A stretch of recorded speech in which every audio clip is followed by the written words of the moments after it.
Thanks. Welcome back to the task force on the implementation of the pupil weighting factors report. It is still Wednesday, November 10th. This is our third section of today's meeting.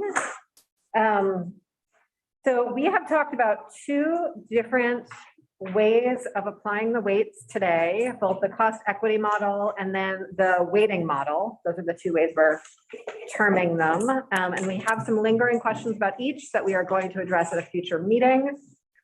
But regardless of what our recommendations are and how we are shifting tax resources to districts and students, we're going to need to talk about what that's going to look like on the ground. Because we know that if we just did it tomorrow, there'd be a lot of crashing. So that's my deep policy word for it.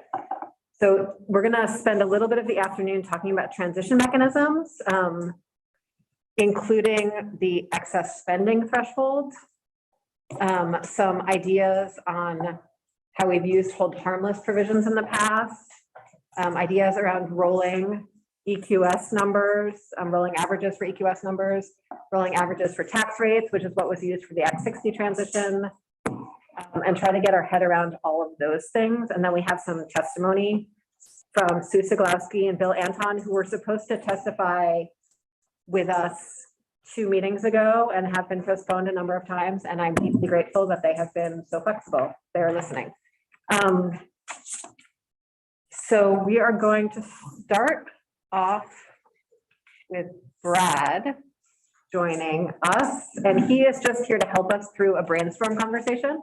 We don't have a presentation today. But wanted to start with the excess spending threshold for this conversation. And what we have in the first model we looked at today is we have sort of flags of who got pitched over the excess spending threshold if the excess spending threshold existed, which is on pause right now, which we know are different districts than were over the excess spending threshold previously.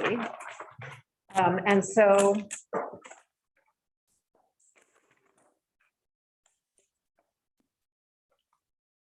would love to just start, if Brad, you can tell us what the excess spending threshold is and how it works. That would be a great starter.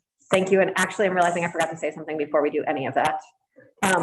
Just wanted to remind people, we put draft all over the documents from this morning. And there are dates for those drafts all over the documents this morning, but we've really been moving fast to try to get as much information as possible to the committee.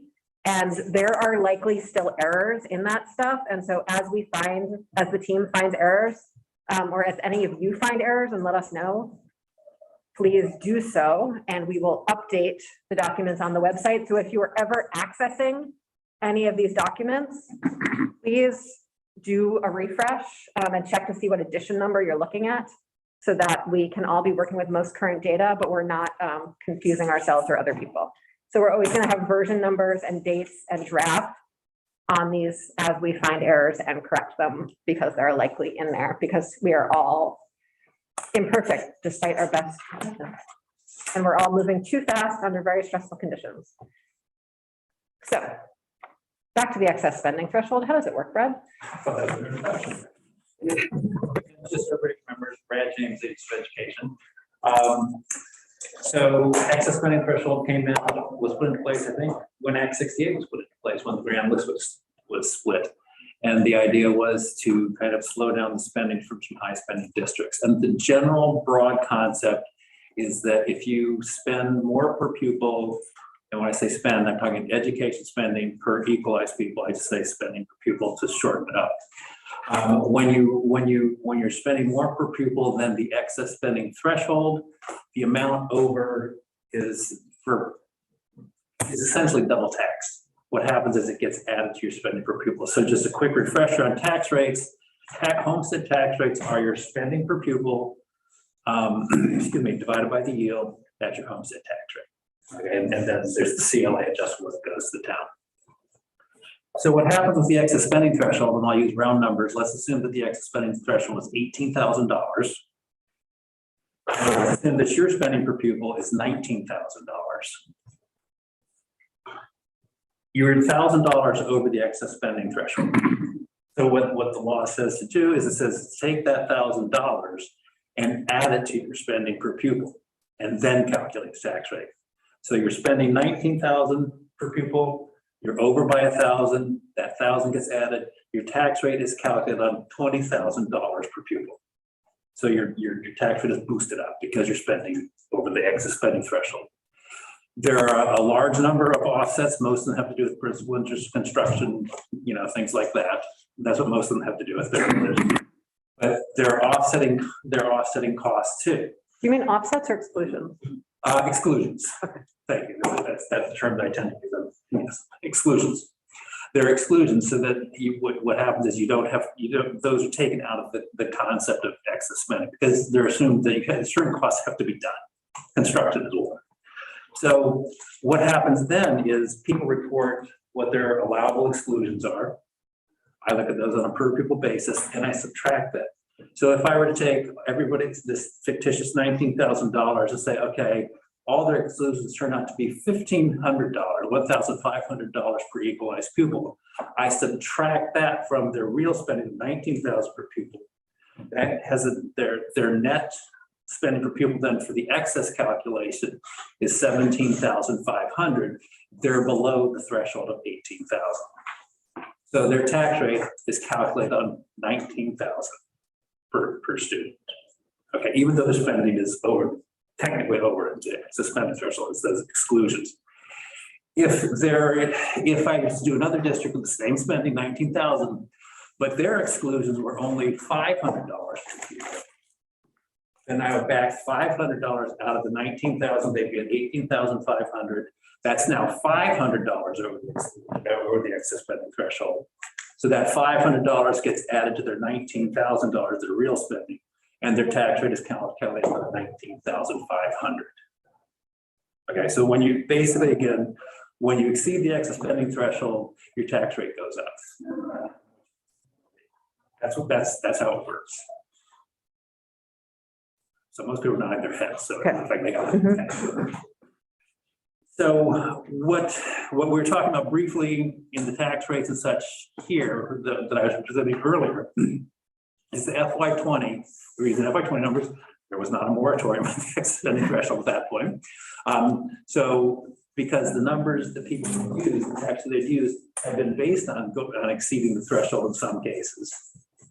The decision was made in the background to use the excess spending threshold going forward for the projection for the models that we had. And so that's what happened here. It changed who it was in most cases. Some people dropped out, some people stayed in, and others came in as new. But the numbers you saw had the excess spending threshold included in it. So anything over counted towards their tax rate. A general question, is there a document someplace that's readily available to the public that would contain a glossary of terms regarding education spending? I think we used to have one a long time ago. But I know I have not updated anything along those lines in years and years. Well, one of the things that I would suggest in terms of our reporting, that whatever report we produce ought to have a glossary so that these arcane terms that we're using are translated into English so that someone reading this can understand them, including us. I've seen Nicole writing that down and Brad writing that down. I'm wondering if Jim, you caught that too. Great, thank you. Bruce wrote it down. Yes, we will have a glossary and that will be so fun. I just have a question. Actually, maybe Brad knows, but Jim, I think knows. Where in the statutes is the excess spending threshold and the list of exemptions? Chapter 16. It is chapter 16? Yeah. Okay. Chapter 16, and it will be in The exemptions are all in 4001. 4001. Yeah. 4001, okay. So education spending, there is a subsection or division that deals with excess spending. It's under definitions? Yeah. Okay. Because that's just something depending on what we decide, if we decide anything with the threshold, I think we should look at those exemptions and see if they still make sense. Because there are a lot of them. So many. Senator Persick. Is the threshold 18,000 or is that just your example? That threshold is, Change based on a. it changes based on format annually. It's based on, I want to say 2015, and then it grows each, it's increased each year. Right now it's over 18,000. I can't remember. I don't need the exact number. So how is it It's around cut? 18,200. And it grows by some, It grows by an index, the NEEP index, and then that amount is in turn, that grows the 2015 number, and then that is in turn multiplied by 121%. So it's pushed up a little. So why 120%? they're Political decision. I don't recall. Kind of like our existing ways. No, I think there's a, but I don't recall. Thank you. And so my question that I asked when we suspended it was, does it work to do what it was supposed to do? What was it supposed, that was going to be my next question. So what was the original goal or philosophy? Why was it instituted? It was in, since I'm the only one who was here, that I think. It was, I've been here that long. It was instituted because some districts were spending quite a bit of money, and the legislature wanted to keep it down. They wanted to, because some districts, even though it was going straight their tax rate because of how they wanted to put it to stop people from really spending a lot of money. It kind of hold the cost down a little bit. Just for equity reasons, like I don't know. it's not, that Yeah. districts are paying much more, or just to keep the size of the ed fund down? I honestly don't recall anything more than that. I just know that it was meant to tamp it down is what it was meant to do. I've read a few different accounts that all have different reasons for it. So that ethnography of Act 60 that I texted you the other day has a very different reason than some other pieces I've read. I think it was one of those things that everyone had their own reasons for. Yeah. Well, I would presume that if their tax rate increased and it covered the cost of what their increased spending was, that we would have never had it.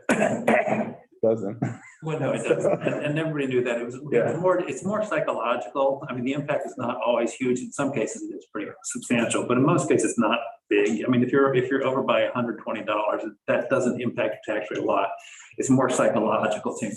But to answer your question, does it work? Does it work as intended? That's another question. But does it work? Yes, people do pay attention to it in most places. Some people don't, but most districts pay pretty close attention to it. There are areas that they used to go up as close as they could get to it. And I could see that in the numbers year after year after year, as close as they could possibly get to it without crossing over. So did it work? Yes, it did. I would just confirm that from an on-the-ground perspective, as a school board member who talks with lots of other school board members, and at least in our region, many people view it as a hard cap, as a way to saying, okay, as a school board member, it makes it much more politically easy to say, we shall not exceed this number. Yeah. And it's highly effective in that sense. Yeah, I was gonna confirm what Representative Conlon said. We've been on the same school board, had the same conversations. It also does, at least in theory, and I think in some cases in practice, can actually improve equity because it keeps the districts that are high spending districts down and doesn't impact the lower spending districts. So if you're allowing districts to just spend whatever they want without any implications, they're going to go, they could potentially go much higher. So it does keep that range lower. And not always. I mean, in a district in our area used to exceed the spending threshold all the time and didn't seem to care. Now, some people probably care, but there are other districts that they look at this as a boom because they can have a construction project to update their facilities because they need to. And this doesn't count against them in terms of the tax. I mean, they're paying for the tax, but they're not being penalized for it. right. So in that sense, it works. In other senses, it doesn't necessarily work because it sometimes adversely impacts districts that really don't have too much control over their spending. There are exemptions. A school district, basically the main one is a school district that is non-operating, okay? And not by non-operating, the school district is not operating in tuition in grades K through 12, so the whole spectrum. They're exempt unless they have chosen to spend more than the average announced tuition to an independent school, to an approved independent school. Okay, so there are some exemptions built into it. But there are other districts that are just small and their cost per pupil is high because I think it was Senator Harvey said it earlier, that they have the cost of operating a school because they have a school and they're small. And so that pushes their costs up because there's certain costs you just can't get around. So it doesn't work. And to that point, just looking at the green districts that on your spreadsheet, most of them, not all of them, but most of the ones that exceed the spending cap are small districts. There are, I think, two that small is all relative, of course, Yes. but that are, a few hundred students, or even two of them are, 25 students, basically 40 students, these really tiny ones. Yeah. But then also just a few hundred, there are only, I think, two that are sort of bigger districts that exceed it. Yeah. So that would lead to the argument that the smaller districts have a harder time staying under in some cases because of those efficiencies. And I'm drawing a blank. In one of my earlier appearances here, did I hand out a list of who over time would exceed the excess spending threshold? I think you did. Yes, You did, but there was, I think it was our second meeting, maybe our third meeting we had, and it might not have come from you, but it was. it was like probably 8 or 9 years of information about who was over and who wasn't by how much. Yes. Saoirse, can you try to find that? Yeah, Thank on our you. website. Of course, you're looking without me asking. And so that would just give you an idea. I mean, and again, it varies, but in general, it tends to be smaller districts in general, not always. Brad, could you just remind everybody exactly how much more does the excess spending threshold bring into the? It's a small number relatively speaking. Well, if it was mine in my pocket, it wouldn't be a small number. But in terms of the education fund, it's not huge. It's usually probably a couple $1 million a year. Maybe a high would be $4 million. It goes from year to year, depending on who it is and how many there are. But it's probably ranges annually between $2 and $4 million additional money coming in. Not a chump change, but it's not a huge impact on the end.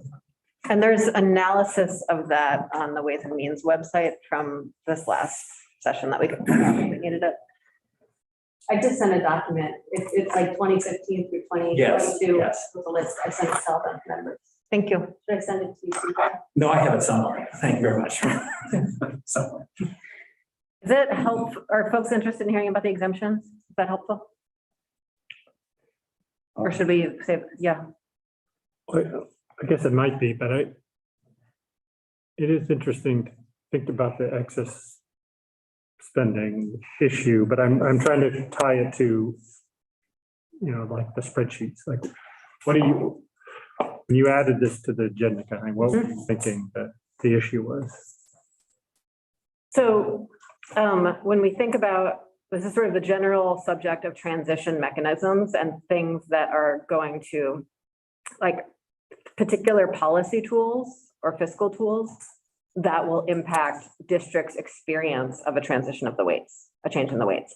And so different districts being over the excess spending threshold than were over the excess spending threshold before is a significant experience for those districts. And we are specifically asked in our enabling legislation to make a recommendation about whether or not the excess spending threshold should continue as expansion, I remember that. suspension or not. So it's a little bit of a twofer as an agenda item. And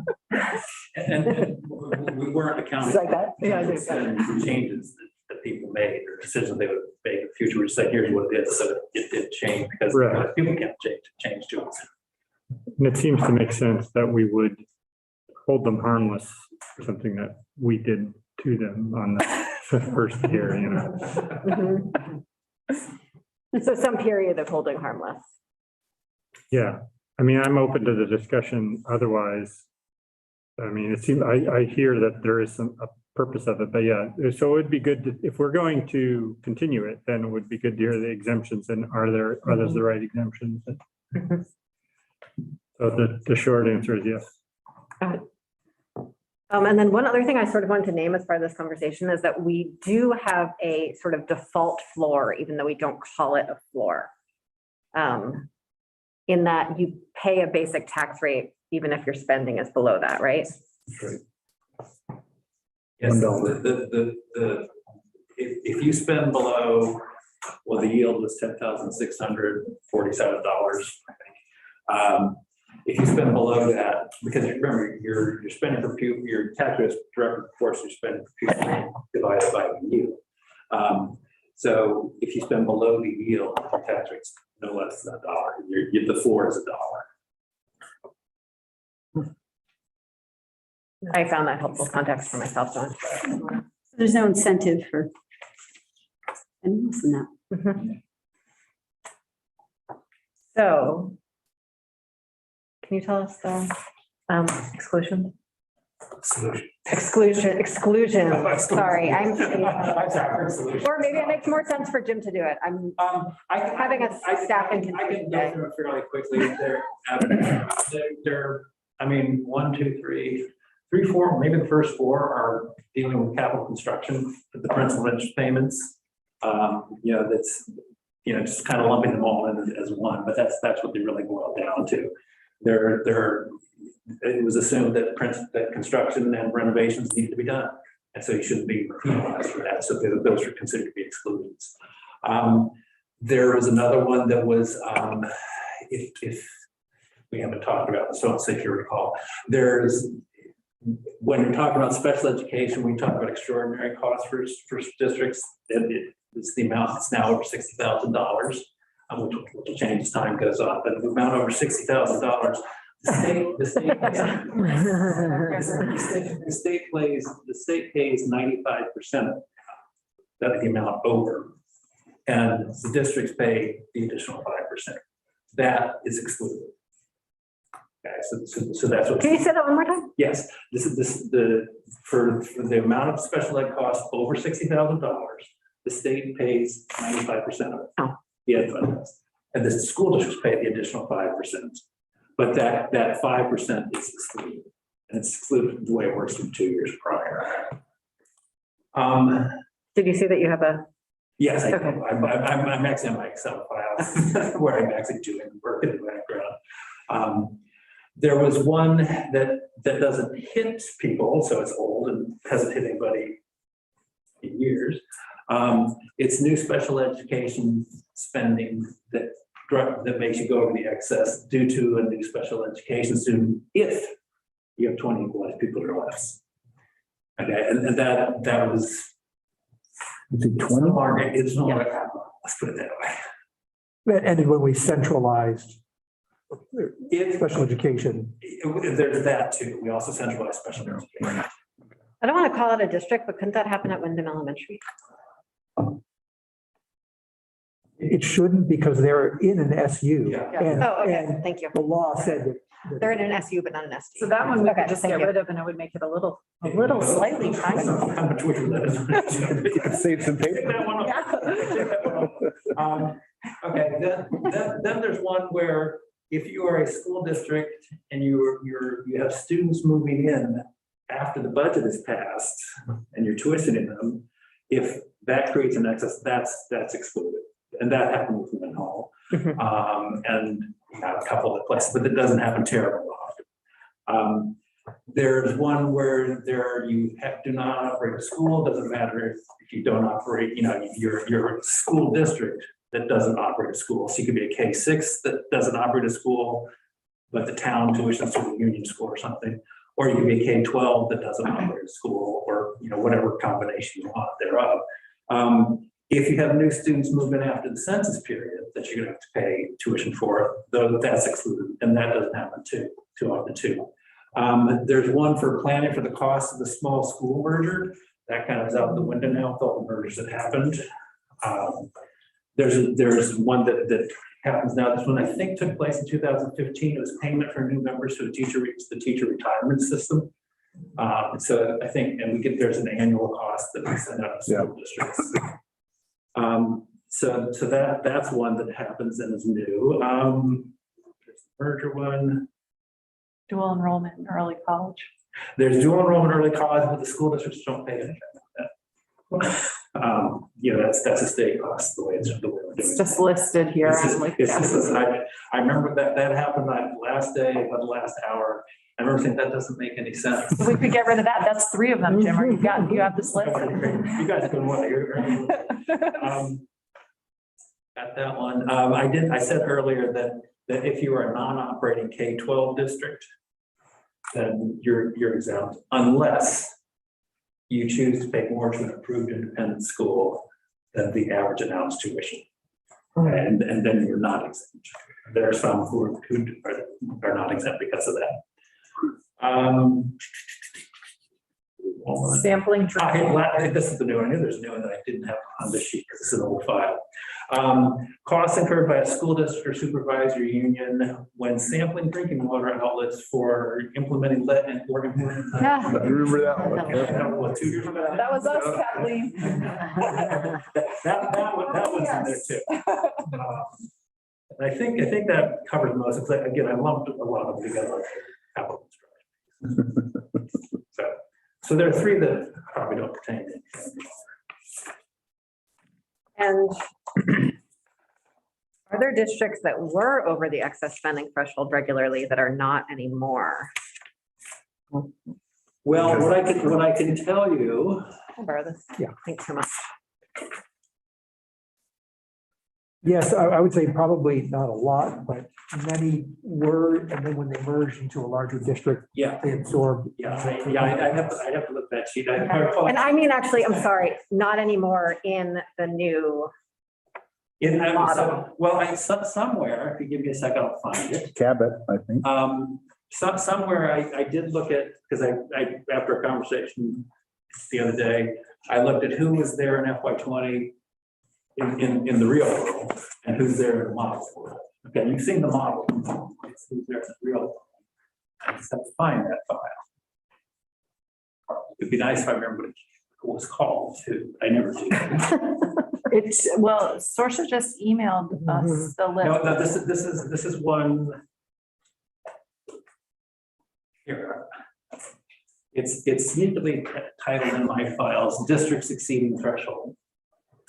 Okay, so the districts that were exceeding the threshold in real FY20. Okay, so what really happened was Cabot, Stratton, Wyndham, Twin Valley, and Rivendell.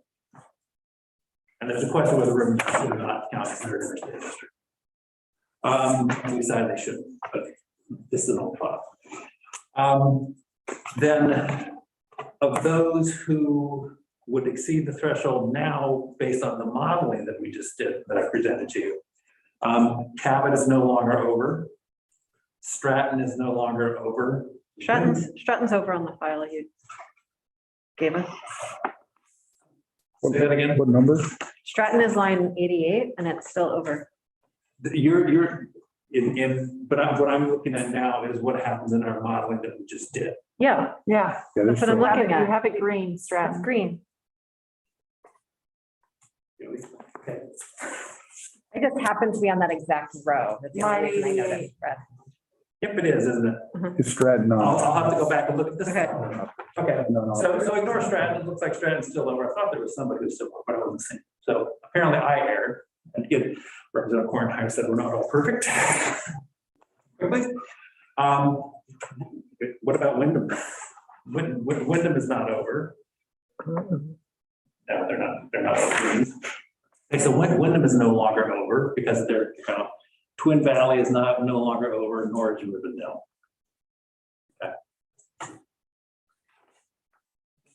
Oh, I have Stratton down twice because I didn't do it right. I see I have Stratton for no in FY20 real, and then there they are exceeding.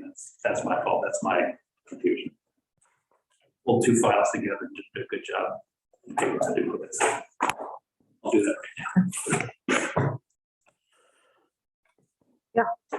Brad, so just on your proposed model, the districts listed in green are exceeding the excess spending threshold under our model, so column H, right? That's what we're looking at. It's anybody who went over the 18 in column H. Yeah, Okay. well, this is after exclude, so it's not what you're seeing in column H. Because I didn't show you the backing out of the exclusions and the net number that you're looking at. I see. So Okay. you. So that's you can't happening go with that. behind, yeah, can't look at it. It's Okay. happening behind the scenes. Okay, so it's just the green. But just to tell you what it was in FY 20, the threshold was $18,311 per pupil. So it's not a small number. And just to revisit what you said before, the excess spending threshold is a number that was picked. And then there's an inflator built into it, but it's not anchored to anything in particular. It's just a number that then inflates. It's anchored to an FY 15 number. Okay, do you know what that was derived from in FY 15? I'm trying to remember why it was changed, because it had been FY 14 the year before, but there was discussion in Ways and Means. And I don't recall what the discussion was off the top of my head, but there was something, and they changed it, and FY 15 became the base number instead. But I don't recall what it was. And it was the average in FY 15? It's a statewide number, yeah. Yeah, so it's now like. 20% of the average. Deb's column where she said, what'd she call it? Her first column, I can't remember the term she used, is the weighted average. It's the statewide number, the state says it's one single entity. Okay. I have a lingering question that I am not expecting you to answer, but I want to put out into maybe we can figure it out between now and later. Why it was 120% of an average in a particular area and then inflated rather than just continuing to be 120% of the average forevermore of whatever the year was. The inflation came about because the assumption was that costs were growing, across the board. Salaries increasing, health benefits increasing, fuel, so everything increases. So that's why the inflation was put in there. And then again, this is where I don't recall where the 121% came, but it started out high and then started coming down. I want to say it started 125%, but 2 or 3 years came down. Yeah, I think you're right. Percent. I think it was simply because people felt that number was almost too low, so they pushed it up a little bit. But I don't recall exactly what that conversation was. Okay. But the inflation is because the cost behind everything. And I guess I'm thinking that if you could just make it 120% of the average in the year before, rather than picking a random year and then inflating from that year, but that's, okay. I will research. I think that's what, I'm trying to remember now, back before 2015, 14, if that might have been how it was, that I didn't have to pull it on file and look to see. How do people feel about the excess spending threshold? This is just a freewheeling conversation. I'll jump in and say, I think it's been effective. We're talking about a whole new different thing. And that, during a phase-in period, at a minimum, it needs to be suspended. Yeah. Sorry. I would agree with that, and not that, because a lot of the districts that would hit the threshold would do it through quote unquote no fault of their own. It would be just because we're changing the formula. And I think that we should re-index it so that it's not based on 2015. Like, we could bring it up and re-index it to a more recent year and then decide whether we want 120 and an inflator and all that. But it seems like 2015 was a long time ago at this point. One of the things that I was concerned about is the effect on the really small schools. And I know some people want to close the small schools, so they probably like it in that regard. But as far as it not having the same impact have a large school that wants to get a second lacrosse field and a small school that's just trying to keep the heat going. It doesn't seem to be a fair tool. So I think that on the lacrosse field, which is like the example that's, well, usually people use the football field example, so I appreciate your changing. the sport. There's no football in Montpelier. There is Yeah. no football in Montpelier. I think there is a reverse exclusion sort of built into that around the capital improvements. And so I think there's ways to sort of talk about that. I also, the fact that it's a cliff rather than a transition, I think in the future could be something that was looked at, that you go over the threshold and then maybe there's sort of a phase in of penalties. It's not just immediately a full blown penalty, that there's, it becomes more and more of like, it's more of a curve than a cliff there, I think is an option too. Theoretical question. Would the proposed rurality weights help soften that in a way that the small school grant didn't? Like, in other words, would the weights help that situation that you're talking about in a way that the small schools grants haven't? Are we taking a step in the right direction? That's what I'm saying. For those small schools that can't achieve the economies of scale, and that's why they're spending so much. Yes. I think it depends on the district and the school, because the small schools grants, as they are right now, are taken out of education spending. Oh, right. So it wouldn't count toward their education spending, and that's what the threshold is based on. But it's not just the small schools per se. It can also be a small district. Right. So in my Senate district, I have a very small school district that actually has 2 elementary schools and a high school, middle school. And they bump up against the threshold because they're operating a full K-12 district, but with a small population, that they wouldn't qualify for the small schools grant or the small schools weight, but they still don't have the economies of scale because they're just a small district overall. And they've done everything that, they've merged, they closed one of their elementary schools. They've already done a lot of the things that one might ask them to do.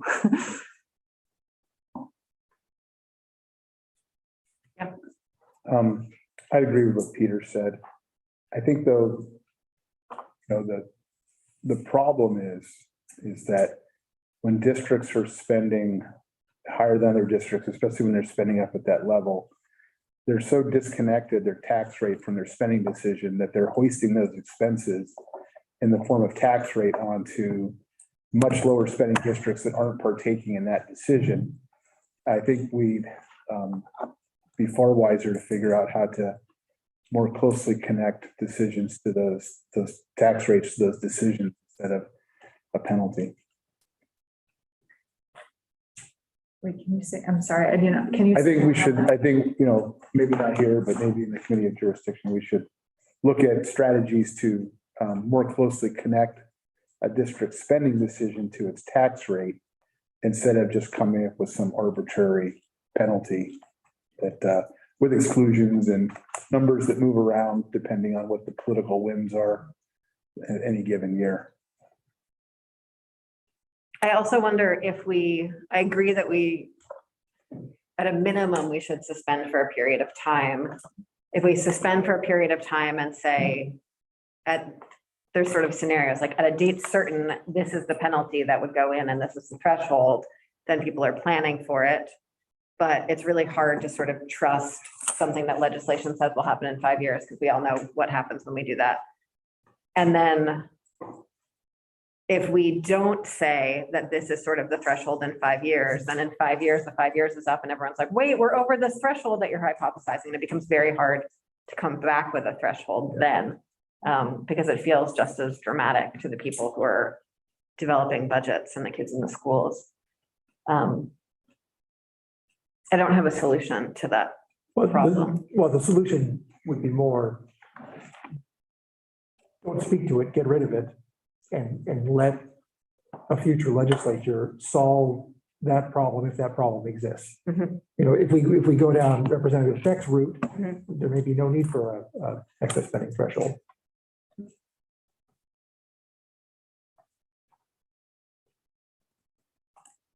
Or we could punt and just let the committee of jurisdiction know that they need to address it. Absolutely. Any other thoughts on the excess spending threshold? I hear people, I don't want to jump into anyone's too far ahead of anyone, and I also want us to make some decisions maybe. So I hear people definitely, like, I hear no one disagreeing with the idea of suspending, continuing the suspension. Was that to reverse the sentence, or does that For a work? limit. Well, I guess, For Yeah, what do some you mean? period of time, like, right now, we're suspended through FY '23. yes, and that we would recommend suspending through whatever the implementation timeline for this would be. Whatever we're implementing, not that we know what we're implementing yet. Of course, we don't know what that is yet. We don't know what that is yet, but we know whatever it is, it's gonna have some impacts. Yeah. Okay, great. Yes? Well, I mean, yeah, I mean, I want to be fair, I want to be reasonable, but I also don't want people to like think that, oh yeah, we're gonna just go to, Yeah. because once they get up there, way up there, It's gonna be hard. it's politically, it's gonna be very difficult to do anything Mhm. at that point. That's my fear. No, I was Yeah. sort of sharing that same fear. Yeah. I hear that. Yeah.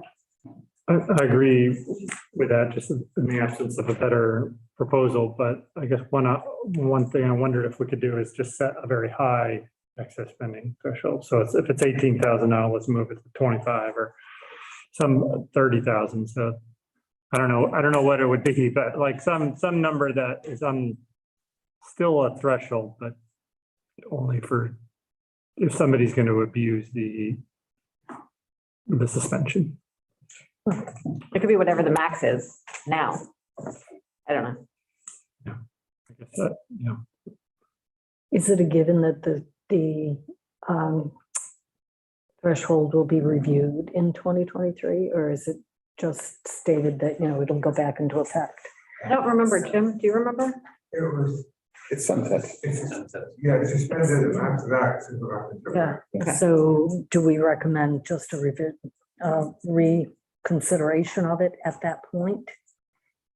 Since we don't know what the timeline is going to be for implementation. I think regardless, unless what we're doing here does nothing, it would still be mid-implementation at that, or even early in implementation at that point. That's very, very soon. That's next school year. Yeah, Yeah. so those are budgets that are being developed now. Yeah. I mean, I think suspending it through the transition period makes sense, but unless we come up with some mechanism similar to what Representative Beck is talking about or some other means, it is effective, and we do as a state spend more per pupil than almost any other state. So it's not like we're, down at the low end, and because there's an impact on everybody when a district makes a spending decision, we have to sort of keep that in mind, that we're like, the districts are literally all in it together. This is maybe a little more surgical than I normally like to be, but what if, if we said, and I'm looking at the districts that are here in green, that's who I'm thinking about. What if, you said for any district that is pushed up above the current existing threshold and penalty due to this work, that they would be exempt through a transition period. And all the ones that aren't thrown up into there, Mhm. they still continue to play by the same rules. That makes sense. They say it? Yeah, that made sense. Okay. I think I would rather we pick whatever they're at and say that that's somewhere near there would be it, but Yeah, I don't know. yeah. It kind of gets into telling the district what they can spend. Yeah. Yeah. I hear you. Guess I would be a little, sorry, uncomfortable with having one set of rules for some districts and another set of rules for other districts, so. I know. And also, I mean, what we're seeing right now in those green Yeah. lines is modeled backward, you know, it's not necessarily going to be the same 10 districts once in reality, so No, you, we want to look at 22 data, I guess. yeah, so I think we need to have the same rules, and so everybody knows this is when it's gonna go into effect, this is what it's gonna be, and we all have the same target. And I appreciate sort of the ethical framework of that and like practically agree with it, because when we have been trying to muddle our way through sort of the small schools merger support grant, like everyone's in this different category because someone got something at a different point in legislative history, it really starts to lose its meaning very, very quickly. And so I think having a rule that sort of works for everyone that is applied, that meets the policy goal is tidier as Yeah. well. Okay. If folks want to give some thought to sort of a solution that comes down in the middle of all the things we're talking about, please do so.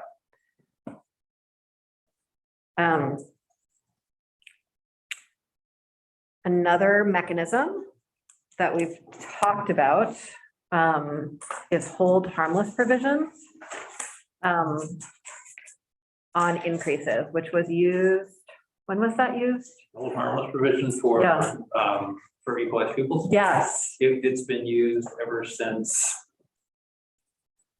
2002, Yeah, I well, think, and it was changed maybe 6 or 7 years ago. Because what happened, without getting into it, what happened was the provision says you can't drop your equalized pupil count more than X percentage from year to year. The way it was written was it created phantom students, which was the difference between what you couldn't have and what you did have. And so that gap was the phantom students. The way the language was originally written and was in place for a number of years allowed the count of phantom students to increase in certain districts. So they had actually sometimes more phantoms than they had real students. That was an extreme example. That happened 2 or 3 different times. That was hard to explain. And then what happened probably 6 or 7 years ago was the formula was changed so that you got phantoms going for 1 year and you went back. So essentially then going back to what was really happening was the law used to say, no longer does, it used to say that your equalized pupil count could not be lower than 3.5% of your prior year equalized pupil count.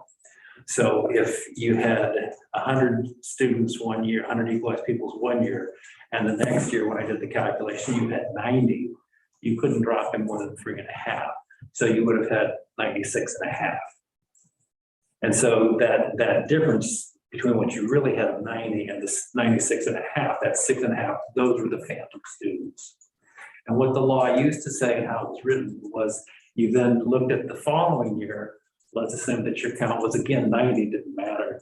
That was lower than the 96.5%, less 3.5%. So that takes you down to about 91 or something like that. Now I guess 93 something. So it's a little over 93.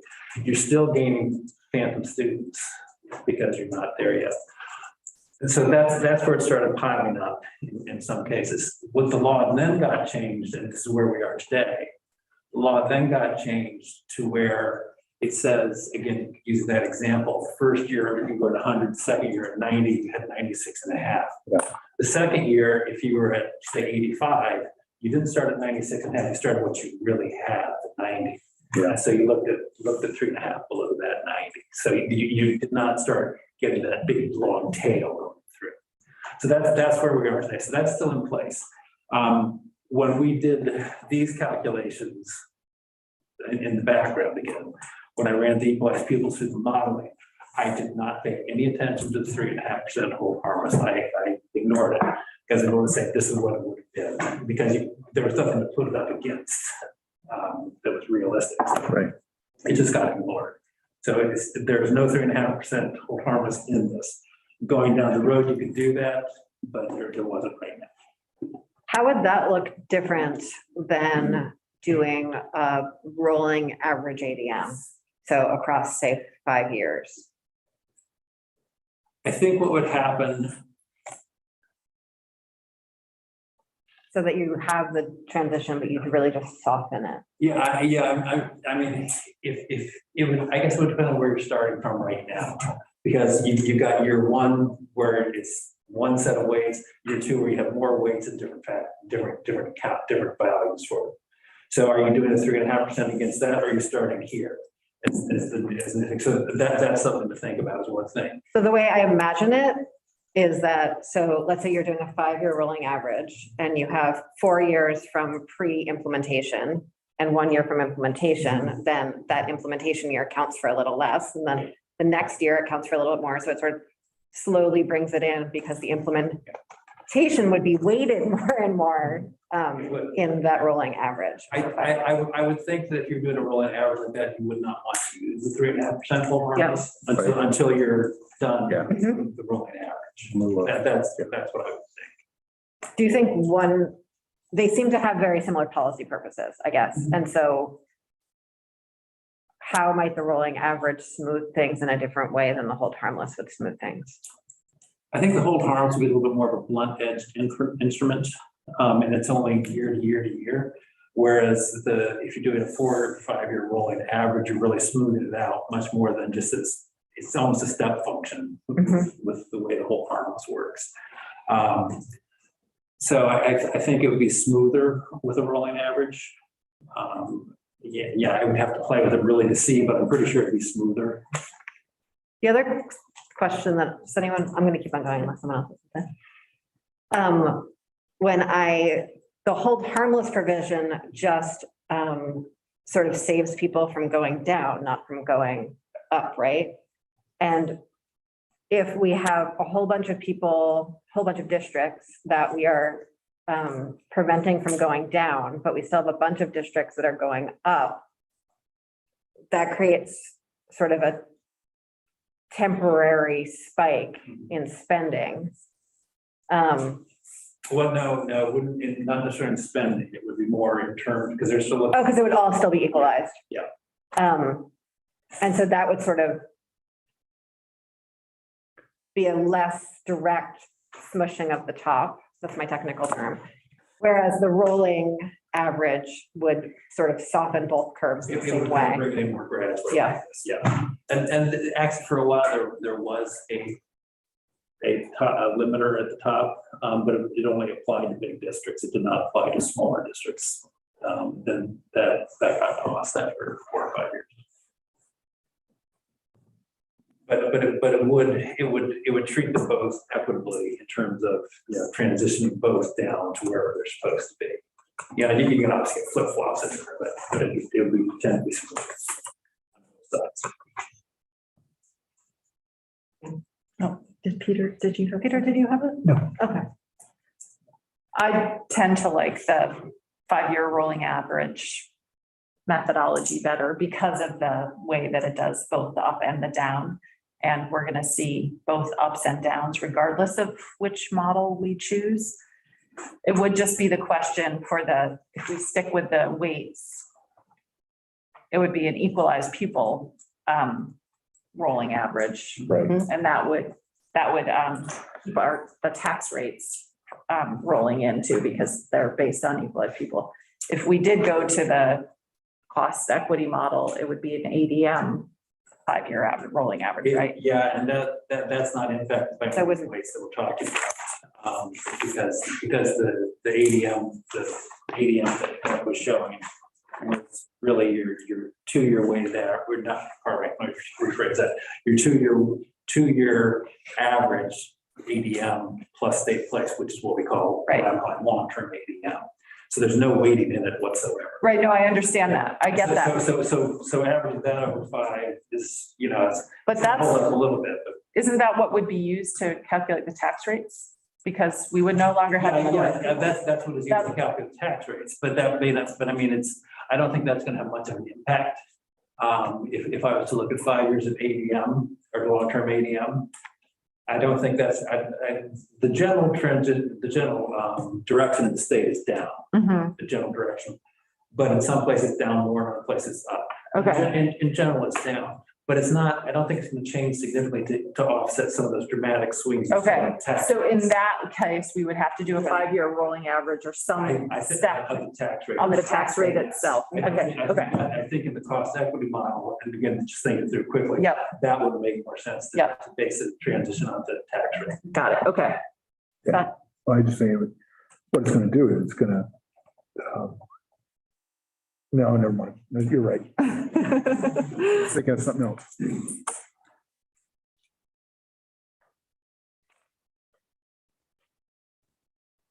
Another transition mechanism. Anyone have any other questions? Any questions about those two tools? Nope. Okay, I guess I would just Yeah. ask that since we're a little bit at the end of the day here. Yeah. Would the conversation to just, if it could be written up a little bit for us to Sure. read, because I just need to digest it. I'm still digesting it as we speak. so much so. It sounds like you kind of have thought it through a little bit. further Just than we- really in the last, not as well as some writing it up would do. I knew there was something wrong in my head when we're talking that. If you were to do it on equalized pupils, not the cost equity model, but the model we're talking about here, the I've been talking about. We're talking about in the not too distant future, recalculating weights. My guess is those weights aren't going to change significantly. And while we're talking, trying to think what's going to happen if the weights themselves change. My guess is that it's probably not going to be it's not going to have too much of an impact because we're rolling it through. So that's one thing to consider too. Okay. But isn't that what I mean, I guess it's an unfair question for you, but that's sort of what we would want, because if we recalculated the weights, we'd want the weights to be more accurate, but also to not have a jolt to the system. So Right, having them right. phase in, just like having these weights phase in. would be- But I think that if we were through the phase and we're just looking at weights every, say, 3, 4, 5 years, my guess is, and I could be completely wrong, my guess is that they're not going to be significantly different each time so they're going to change, but I don't think they're going to change wildly, unless the demographics of the state really change. But yes, it is what you're talking about. It's kind of smoothing everything out. Right. So that we roll with that. It seems to me that once we go to a rolling average, staying with a rolling average, even beyond a transition period, makes sense, because that also helps districts that are in declining enrollment or have some kind of factor changing. And then you don't have to worry as much. It does away with the need for hold harmless. It might also mitigate an impact of the spending threshold, because sometimes districts hit the spending threshold because of enrollment changes, not because of spending That's changes. true, that's true. But the other side of that is that if you're in a district that is growing fairly quickly, and there are districts that are doing that, especially now with COVID, people, what was the term we used earlier? COVID. Migrants. I mean, that are growing, so they're not going to get the impact even though they have the cost. They're not going to get the benefit of those equalized pupils by a rolling 3, 4, 5 year average, even though they have the cost that they're getting. So I mean, it works both ways. Yeah, no, You just have to be aware that it's happening on both sides. That's the tricky part. So we do 2 right now, 2's in statute, 2-year rolling average ADM. For the ADM, not for EQP. Not very much. Yeah, I don't know, 3, 4, 5, I don't know. Well, it'd be for equalized pupils, not ADM. We do ADM right now. I mean, you consider, I mean, if you really want to continue the rolling equalized pupil thing, you can consider a longer period of time while you transition from where we are now to the new model, which is probably good, 4 or 5 years probably. And then you could do a 2 or 3 year rolling average down, going down, then you shorten that average. Yeah. Which would then start picking up some of the things that. The demographic changes. Yeah. But if we're transitioning from equalized pupils as a way to do it to ADM under the cost equity, that goes back to what you were saying about a rolling tax rate average. Yeah, tax rate. I mean, you could do the weighted model on the tax rate side too. You could do a rolling tax rate average too. It depends which way you all want it to go, but I seem to recall an earlier discussion where we're talking more, people seem to sound like they're leaning more towards rolling equalized pupil average as opposed to rolling equalized tax rate, comes to tax rate average. But you could do either one. They do the same thing. Yeah. It would do the exact same thing. It all comes out in the yield. Just take your tax rates from the last 4 years plus the current year and average them out and say that's what your tax rate is. Okay. It is essentially the same thing as, Yeah. it's just a different way of thinking about it. And I like to think more about pupils and the budgets, not the tax rates. That's the way my brain works. But again, as Representative Beck points out, this goes back to the yield, because you're now raising the impact, how much money is going to be raised, which is how the yield is calculated. So you almost get a circular type logic. That would be a different. It's one more thing they have to back into. Yes. Yeah. So that it could have some issues going to the tax rate. So the last policy tool I just want people to think about and don't have any proposals on at all is just that we flood money into the system because there's some extra money floating around right now. I think I might be like struck down in my seat by the appropriations chairs for saying that aloud. Might be kicked off joint fiscal, but there's a lot of money floating around right now. And flooding some money into the system to mitigate some challenges for districts is a viable path right now. The ed fund certainly has more money than usual, for instance, which will come out in the tax letter, which causes complications. But just want to sort of put that out there before we start hearing from our witnesses. Anything else you want to throw into the mix here, Brad, before we? Thank you. No, I think a transition's a great idea. I think it's necessary. And I can't think of any other way to do it besides a rolling average of some sort that is logical. And I think I see more problems with doing a rolling average of tax rates than I do with doing a rolling average of equalized pupils. See some more issues. What about, Brad, if we went to a cost equity model, if we just said, in year one, you get 60% of the amount. Year two, you get 80% of the amount. Year three. Yep. Yeah, Step in the payments. That would, well, I think that might exasperate some of the extremes that you're seeing right now. Okay. It might what? What's the word you use? Exasperate? Exacerbate, okay. That's what I thought he said too. In this corner, this. Exasperate. I was exasperated. I have to think it through, and maybe Deb's already thought it through. She's listening right now. She's not. As to how that would work out, as to whether giving them less would increase the tax differential or not. It's.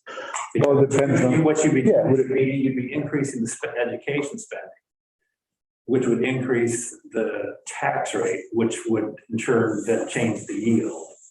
Yeah. So yes, I don't know how that would all. Basically, you give them less in grant money. Yeah. And then more would be on the ed spending. Yeah. Yeah, I think, well, It might all come out. same amount of money would get spent unless the districts make a different decision. Which they likely will. I have a question for you. So the notion that of flooding the system with money, how, maybe you haven't thought about this, but how would that work? I mean, there's already the extra money that's out there that, is extra money. But to the extent that the districts that are able to, the districts that lose tax capacity or don't get one of the top, that much money in the tax equity or the cost equity, they would still have the option of spending more. It would just increase their tax rate to spend more. So are you saying, and that's more money in the system. Are you saying finding a way to throw more money into the system that doesn't increase tax rates? So there are two ways off the top of my head, and I really have not thought about this at all. One is that we could subsidize some tax rates with some sort of incentive, some sort of transition payment. And that happened under Act 60. Another opportunity is we actually just put more money into the ed fund, which would, and keep it there to lower tax rates for everyone while we were going Drive through, up the yield. while we were going through the transition. But that would also keep tax rates low for the folks whose tax rates were going down. Also. Isn't Yeah. that essentially I mean, the fact. Which is that gonna there's happen more- automatically Exactly, right now. that's what I Yes, mean. that will Okay. happen automatically if we do nothing and someone else doesn't grab that money for something else, which is also very possible. Like Got it. say what's happening across the hall. Right. Yes, Okay, thank you. yes. Pensions are across the hall for anyone watching us on the TV. I heard they're looking for some money. I heard Yeah.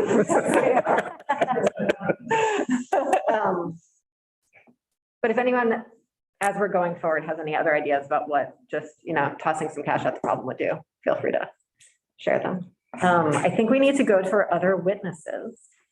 And so grateful for you, Brad. Thank you. And so grateful to you, Nicole, for your work leading up to tonight. Really appreciate it.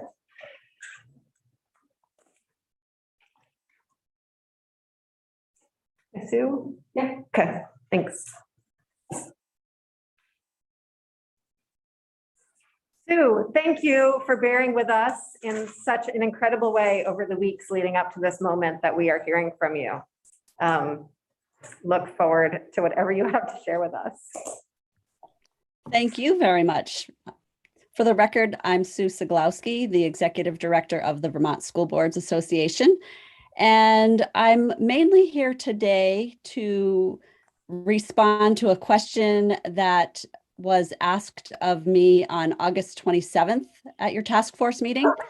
During that meeting, one of the co-chairs, I believe it was Senator Hardy, asked about VSBA's position on continuation of the excess spending threshold if the pupil weighting factors report is implemented. And at its September 8th meeting, the VSBA board considered that question. And they voted unanimously to recommend the following. And you've been talking about this quite a bit this afternoon. I've heard your conversation this afternoon. The first thing would be suspension of the excess spending threshold during the implementation of the pupil weighting factors report. And the second recommendation is a comprehensive review and analysis of the excess spending threshold before determining whether to reinstate it. And I do realize that it actually is, it will be coming back unless you take some kind of action, that it's just under a moratorium at the moment for fiscal years 2022 and 2023. So that is the feedback on the excess spending threshold. And then the other piece of information that I wanted to convey to you is that the VSBA's Delegate Assembly met last week for the annual business meeting of the association. And one of the things that they do at the annual business meeting is consider resolutions that are submitted by member boards. And at that meeting, the voting delegates adopted a resolution that is relevant to your work. It's 2 sentences, so I will read it to you. The Vermont School Boards Association fully supports the findings as presented in the Pupil Weighting Factors Report dated December 24th, 2019. And furthermore, the Vermont School Boards Association requests the Vermont legislature to thoughtfully and expeditiously establish an implementation plan for the report's recommendations. And probably that language sounds pretty familiar to you because the resolution is very consistent with the previous position of the association that I provided to you, which was developed by the board of the VSBA. So the reason I'm informing you of the resolution is because it's new, it happened last week. It's the current position of the association on the topic.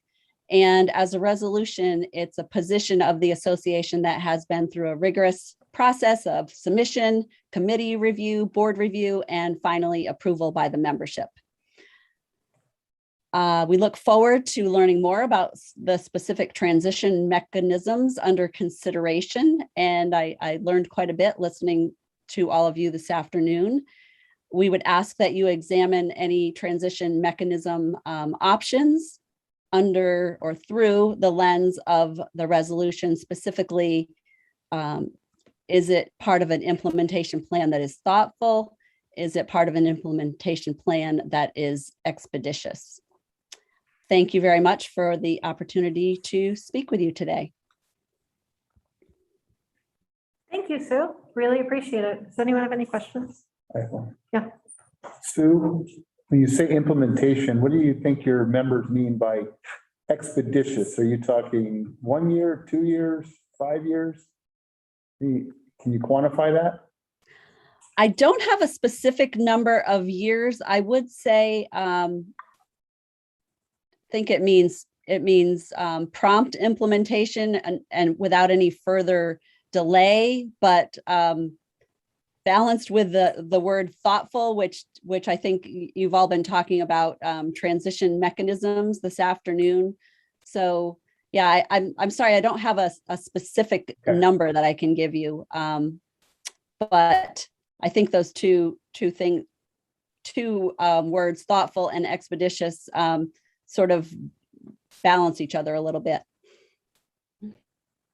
Thank you. Yeah. I don't know which Sue to look at. You're at my left and my right, but you said that the resolution was passed last week. I know you had your annual meeting. And were your members who were voting, were they aware of the updated memo that we received last week from the authors of the report and the sort of changes that have happened in the sort of analysis since the original report came out, and also changes on the ground in school districts? They realize that things are different now than they were in 2019. Yes, I think they do. There was a pretty robust discussion, and they seem to be very well informed in that discussion. Okay, great. I just want to make sure they understand that things are evolving and that it's not the same as when the report came out. So thank you. And as someone who attended that meeting, I spent a bit of time on the memo, making sure that everyone was aware that the memo was there and that was a lot of what we were working with right now. Okay, great. Any other questions? So despite the delays in hearing from you this time, please know that we are happy to hear from you anytime you have anything else to share from your members, and please be in touch if there's further perspectives on any of the conversations we're having that you would like to join us on. Thank you very much. You're welcome. Thank you. So next we have Superintendent Bill Anton, who I've already apologized to for the delay, so I will spare doing that again right now. And Superintendent Anton has lots of experience with the excess spending threshold, and so he's going to talk to us about his experience of it. So I was going to talk to you about the excess spending threshold, but after hearing your conversation at 1 o'clock, you guys talked about all the things I was going to talk about. And then hearing, I believe it was Representative Conlon talk about the importance of having things in writing. I've already submitted what I was going to say in writing. I love your thinking, and I love where you guys are headed. And as a person who's in meetings, Anton? yeah. I'm sorry, can you identify yourself for the record? I'm sorry, I didn't prompt you to do that at the beginning. I am Bill Anton, and I am the superintendent of Wyndham Central Supervisory Union, going into my 6th year as the superintendent down in Wyndham County. Thank you. So continue telling us how wonderful we are. And yeah, no, listen, you guys what a wonderful discussion. As a person who is in meetings all the time, the last thing I want to do is extend a meeting over things that have already been discussed and something that you have in writing that might be better heard or thought about, not during a live thing. But essentially, I was just going to share with you that it is very, very challenging to have the excess spending threshold when you have declining enrollment. It's something that the board has a difficult time eliminating things to get below the excess spending threshold, because the budgets have been built based on the educational quality standards and student need. And so when it gets down to go time and you're crossing that threshold, I think another member of the committee or the task force mentioned that there's a political cost to be paid when you go above that threshold. And so that's a really challenging place for boards to be when they are trying to build budgets for their students without frills, without excess, but simply to meet the needs of the students and meet the aims of the educational quality standards. But again, it's probably way more articulate in my submission. And so I just wanted to respect your time, that I love your discussion between 1 and 2. And if there's anything I can shed light on, I'm happy to, but I think you guys have really covered the base. I very much support a moratorium during the transition process, however long you decide that the transition process will end up being. Thank you very much. And I can't help but mention your shirt wall combination. That's really fantastic from the video perspective. I try to do some early thinking about it. So, Yeah, absolutely. Thank you. Yeah, Senator Perchik. I don't see that written testimony on our website. So It was submitted 2 meetings ago and you posted it at one point, but it's connected to an old meeting and maybe even a meeting that was canceled. So it's somewhere in there. okay, thank you, sir. Any other questions? Okay, thank you very much for your time. thank you Take care. guys for your work. Really appreciate it.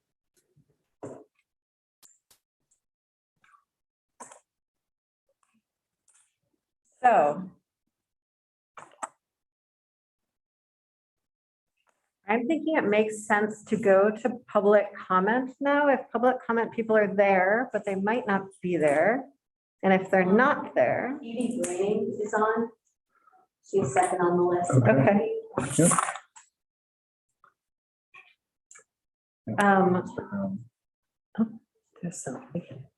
Ms. Greening, hello. Thank you for joining us. My Hi. name's Representative Kornheiser. Hi. So for public comment at the end of our meetings, you have 4 minutes, and we are not able to ask you any questions, but we can get your information. We'll be in touch if any of us personally have questions for you after you offer your testimony. And if you could identify yourself for the record first before you start, we're very happy to have you here. Thank you. Sure. Hi, I'm Edie Granning. I am the board chair for Mount Mansfield Unified Union School District. I did submit my testimony, so Sorsha does have that. I want to thank you all. I've been listening since 1 also, and as Bill said, I'm incredibly impressed by the way you're processing all of the information and the way you're taking in and being thoughtful and really trying to look at this from so many different perspectives. I truly am grateful for that, so thank you. I want to say that as a member of the VSBA, our district did not support the pupil weighting factor report from December of 2019 be implemented as it is. And we do appreciate that looking at the broader system of school funding is the way that you are looking at this. And I think that's really important.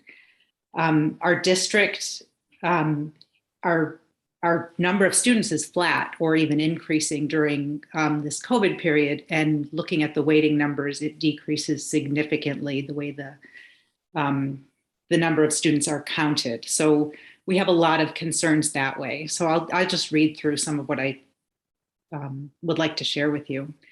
We're concerned about the unintended consequences of making changes to school funding. This school year is the first that a poverty weighting has taken effect. Next school year, Act 173 block grant funding for special education takes effect. School districts and the Agency of Education have been impacted by COVID-19, which among the many negative effects has added administrative duties and disrupted student learning. ESSER funds have been distributing with a vast differential from district to district. And the lack of stability in this ever-changing landscape makes it really difficult for all of us to plan for the future. We're asking that modeling be done a little bit more than what you've been doing, that it includes funding that districts receive not simply from the state of Vermont. I think that looking at the way the ESSER funds came through, you can see that just state funding is really not the only thing that impacts how student learning is funded. And that there's a very clear understanding, which you guys are really looking at closely, of which districts have increased and decreased fundings and by which percentages. I love that you are looking so clearly at the implementation and how it's going to impact districts. That's our biggest concern, is what's going to happen with that. We strongly support equity in education at Mount Mansfield School District. We believe that in creating an equitable system, it benefits everyone. And our concern is that as we look at weighting student funding, that the amount of funding overall doesn't change. So that creates winners and losers. In general, when we look at equity, we see the pot growing bigger for everyone, but that's not the case here. So while the goal is to improve opportunities for certain students, this can only be done by decreasing opportunities for others, and that's where we are very concerned. So what are the unintended consequences of implementing any plan that changes funding for education? We know some. We could probably figure out most of them. We're hopeful that any changes are done thoughtfully and in a way that causes the least amount of negative impact to school districts and student learning. Thank you so much for making the time for me today and for your dedication to ensuring student funding is equitable in Vermont. Thank you very much for your time.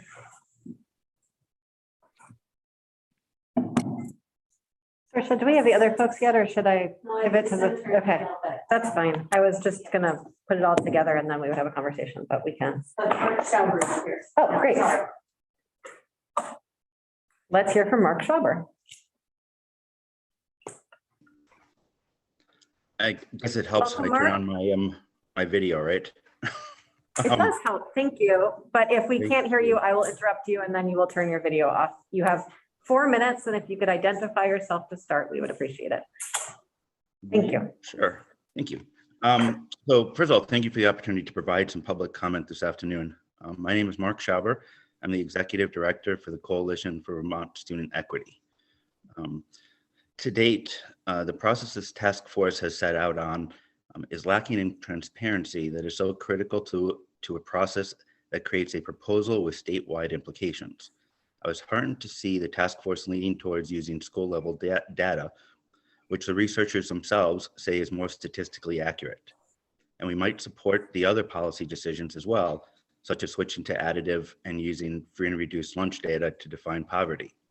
But right now, you're asking Vermonters to blindly trust your math without a base level for comparison. The numbers Brad presented today show impacts that are far different than past simulations. It's important that you show districts that the net of this proposal, with your policy assumptions included, isn't so far off from the baseline recommendations in the report, the B1 simulation. You must show Vermonters how your proposal compares to the original recommendations. We want to be collaborators in this work, but we can't collaborate with a task force that refuses to show how the proposal stacks up against the popular recommendations of the report. There is precedence in Vermont statute that requires a cost-benefit analysis between certain proposals and their economically viable alternatives. If this is truly a capacity and bandwidth issue, remember that your task force has a $25,000 appropriation to work with a consultant. This should be sufficient amount of money to provide updated simulations of B1. I think it's also worth pointing out that the JFO analysis from 2020 based on B1 only excluded small schools weight and did actually include rurality. So it's actually quite close to what the updated B1 simulation would show for fiscal year 20. As the definition of equity was discussed earlier, I'd like to quote Merriam-Webster Dictionary. Equity is often related to justice or proportional fairness.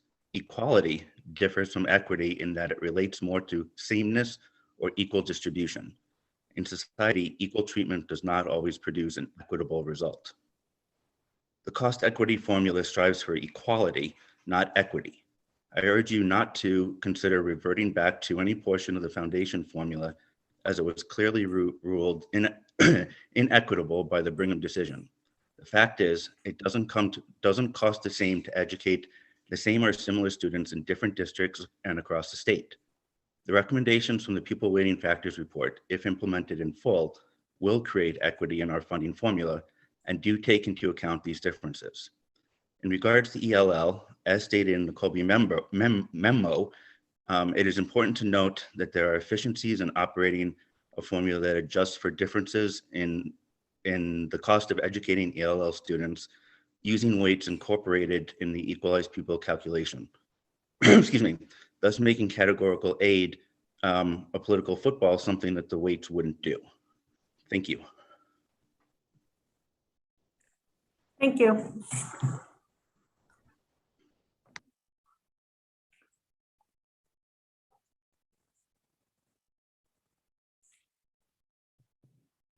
Okay. Steve's not here yet. That's okay. She's not late. Phil Marcus would like to join and testify. Do you have time for him? Let's do it. Okay. It'll take me a moment to Okay. send the link. Thank you. In the meantime, I think we've been asking these questions sort of as we go about what else people need and what else people are looking for. Is there anything else anyone wants to throw into the mix or toss gently or just place on the table? Yes. I would go with toss gently or place on the table. I'm hesitant to bring this up at all, but I think the numbers are out there now, and Brad, maybe you can confirm this.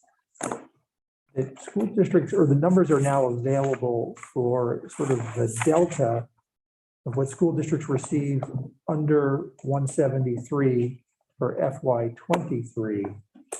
And I know we're sort of not going there, and if we choose not to do it, but it would just be an interesting column to have to know there are changes in funding for special ed as FY '23 is the first year of the census block grant, although it's not really, it's a different thing.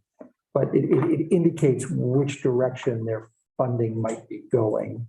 And while these are separate items, it's all about state money flowing to school districts. So like I said, I float that gently. I think there's a really interesting balance that we're constantly wrestling with and looking for guidance from you all about the number of columns you put in a spreadsheet. And I always want all the columns because I want to compare all the things. And a spreadsheet with more than 10 columns winds up being sort of unmentally processable too. Like there's a reason that our phone numbers have a certain number of districts, like digits and all those brain limit things. So is it helpful to have like multiple tables that compare different things, or is it better to have it all in one? This is like so in the weeds, but I think it actually really makes a difference about how we each are able to make these decisions.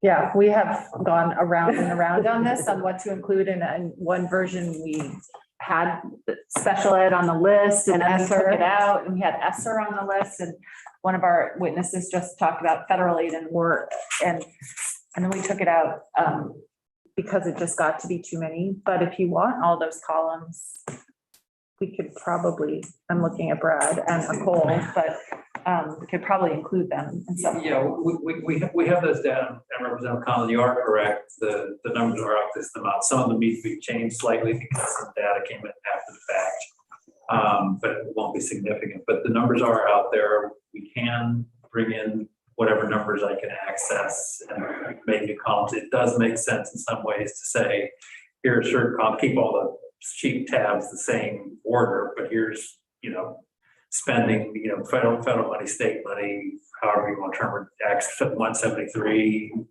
ELL grant, whatever. Another tab for tax rates, another tab for equalized people counts and changes there. You can show more that way. It's just not all in one place. That's all. Yeah, the other issue that we also ran into with this, I remember, Brad, is that we're modeling FY '20. And so it's not an apples to apples comparison because the Act 173 grants are we're not in, the change hadn't happened then, there were no ESSER grants. So it does become a question of like this shift in modeling different school years. So that also becomes. And just, I'm sorry. Yeah. I'm sorry. One additional thing is that some of these numbers are at the supervisory level, not at the school district level. We're looking at school district level here. Right. Yes. In some cases, one of the same, roughly half the SUs or SDs, a single district. But like special education, Act 173, those, well, this is a special education, but as for money, those are all the supervisory, not the school district level. And we don't necessarily know, or at least I don't, how they're broken out, broken down. I appreciate that. Thank you. I think Representative James had. Yeah, it was just to underscore Peter's request. It was one that I had sent to you guys as well. I think it's really important that we do the best we can, at least to try to get a sense of how districts are going to be simultaneously impacted by the shift to the census block grant, even if they're, not directly related. I think we need to be trying to look at that information at the same time. So can I just ask Kat a question? So if we were to have a different year, you think that would be okay? If we're modeling FY20, but then we had the FY23. Yeah, I think at 173 grants, that would. For me anyway, if we're modeling FY20, that's one discrete set of information. That's our model. And then I would love to see, just separately from that, but on the same spreadsheet, a column that says, here's what we're getting this year for special ed, and here's what we think we're going to get in FY23, just so that we can see, even though they might not be related, districts that are anticipating maybe a big drop in both areas. Mm-hmm. Okay. Because I think that's important. Okay, that sounds good. Hey, Deb Brighton is not here. I just want to speak for her that I think she will be very uncomfortable for having different years in the same spreadsheet. And that's something that I think we could label well enough that maybe we could get through some of our discomfort about it. Because I hear the need for it. We can use colors, Brad. We can use colors, yeah. Or percent up down. If you find the amount is confusing, here's what they have in this FY and here's what they're anticipating in next FY, and just up or down. So stop me if I'm wrong here, but is would one of the reasons for doing this be to indicate that certain SUs might be getting some capacity or from special ed? Okay, so in order to do that, we would also, I think, have to know not only the amount of money that they expect to receive under Act 173, but we'd also have to know what their special ed identification rate is as well, right? To be able to make any sense of that number. Probably, because the way the census block grant is going out, it's not necessarily going out based on special education students. It's a census block grant. Census block grant based on ADM. Yeah. Okay. And so that's one of the things people talk about, where some districts will get more than they probably need, others will get less. Right. Depending on the percentage of CBDs they each have. And a second question, has the census block grant amount been determined for FY23? Yeah, it's what it is off the top of my head, I don't remember. Oh, okay. I didn't even know they determined it. Well, it's based on a 3-year. It's a 3-year average of what we spent at the state. Yeah. ADM. Yeah, okay.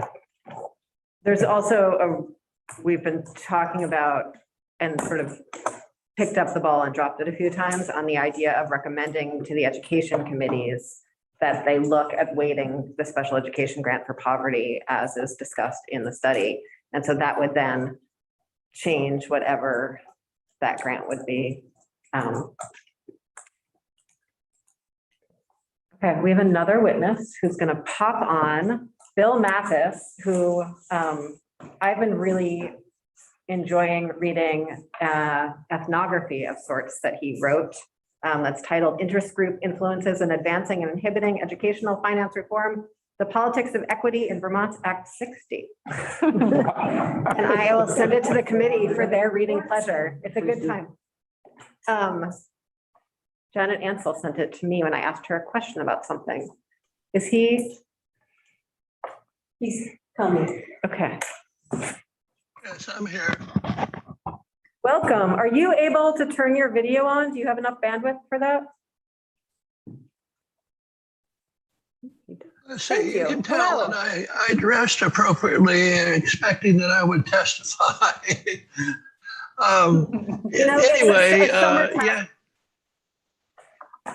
Yes, I did write that, and I was involved in Act 60 in its original manifestations, and Amanda Brigham was a student in Rutland Northeast where I was superintendent. And the thing is I would like to quickly note that the VSBA meeting did have another resolution of relevance to your work. And I'll just read you the resolves. That the Vermont School Boards Association requests the General Assembly guarantee through law that all public and independent schools receiving public funds adopt and exercise equal and equitable opportunities in admissions, programs, and practices in order to operate in the state of Vermont. And that the state invigorate the moribund school approval process for public and independent schools to assure operational, financial, and educational accountability and excellence. These are important things, and I know that they're on your mind.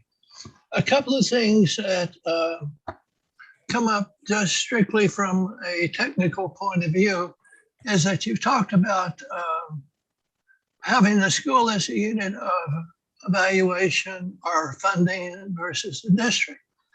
And going towards the district level increases your in and thus gives you some stability there. But what it doesn't do is account for variations within schools. And we know that some of these districts, which are very large, will have pretty large variation within the district. And so we could skip over things. And we need to be careful about that.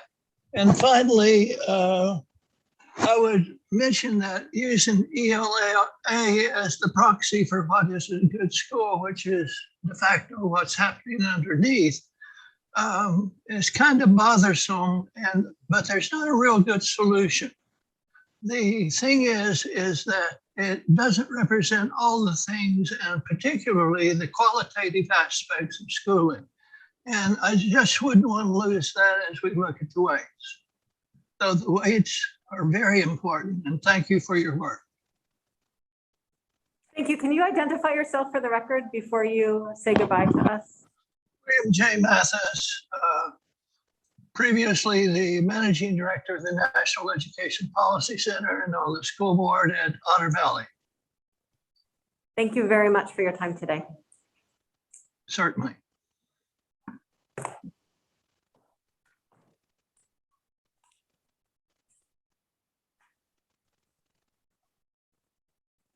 Saoirse, do we have our final person? We do not. No, she's Okay. not here. I can invite her for the next meeting. Okay, let's do that. Is there anything else anyone wants to request, comment, reflect on before we finish our work for the day? We have all spent a lot of time looking at a lot of numbers together. I just want to mention, so we have 3 more meetings. And I just want to make sure everybody realized that we, because of all the machinations of changing the meetings, we added back the meeting that we had previously canceled for December 1st. So we have November 19th, which is next Friday, December 1st, and then December, I think 10th as our next 3 meetings, which means that we are really in the sort of crunch period where we have to write our reports. And I sent out an email to the task force about sections of the report to write. Some of you have emailed us back some sections. Some of you have chatted with us about where you're at. Representative Kornheiser and I are also writing sections of the report as our staff, and the staff will make sure that it all gets melded together in a way that is consistent, and we'll review all of our work to make sure it's legally consistent and fiscally consistent. So don't worry about that. We'll make sure there's appropriate staff review. But if you're able to get us the parts of your report, and if there are other parts that you want to work on or review yourself, that's fine too. Just want to make sure that we're on track for that. And then also, whenever we figure out what we're really doing, we'll be drafting it into a bill as well. So thanks. And so for those report sections, we're talking a paragraph or two. The technical aspects of whatever it is will be drafted by either joint fiscal or ledge counsel. We're asking you to write the more political pieces of it. So why, from your perspective, is this something that we're tackling and it needs to be tackled? And, you know, explain your, when I say your perspective, try to, you know, of course, expand your perspective to the two people sitting next to you right now. But it's very, like, you're writing the political parts and they're writing the technical parts, if that makes sense. We really have a very, very strong goal of making this brief and readable, deeply readable, because this is so complicated to explain to people. And we know that we need our colleagues to understand it if our time together is going to bear fruit. So please, really, it's not, we don't need 2 pages, we need a paragraph or 2, and it's, you're telling the why part of the story. Yeah. Do you want us in that? Do you want us to characterize or describe the testimony we received on that topic? If it feels immediately relevant, or you can just reference it or footnote it or something like that.